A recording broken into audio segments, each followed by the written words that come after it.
ध्वनी प्रदूषण नियंत्रण नियम 2000 आणि सर्वोच्च न्यायालयाच्या मार्गदर्शक तत्वांच्या अनुषंगाने पोलीस स्टेशन आमगाव हद्दीतील मंदिर, मस्जिद, बौद्ध विहार, दरगाह आदी परिसरातील एकूण 65 धार्मिक स्थळांवरील भोंगे स्थानिक पदाधिकाऱ्यांच्या सहकार्याने हटविण्यात आले।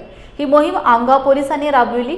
ध्वनी प्रदूषणाच्या वाढत्या समस्येच्या पार्श्वभूमीवर प्रशासनाने सार्वजनिक व धार्मिक स्थळावरील भोंगे पदाधिकाऱ्यांशी चर्चा करून परस्पर सहमतीने हा उपक्रम राबविला आणि त्याला सहकार्य सुद्धा पदाधिकाऱ्यांनी केले आणि 65 जागांवरचे भोंगेही उतरवण्यात पोलीस विभागाला यश आले।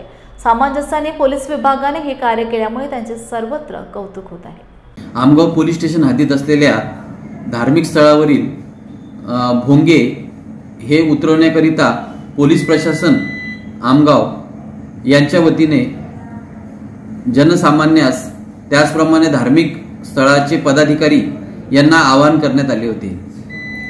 त्या आवाहनानुसार धार्मिक स्थळाचे पदाधिकारी यांनी भरघोस प्रतिसाद देऊन पोलीस स्टेशन आमगाव हद्दीतील धार्मिक स्थळावरील एकूण 65 भोंगे काढून घेतलेले आहेत। या कारवाईमुळे ध्वनी प्रदूषणासाठी आळा बसू शकतो।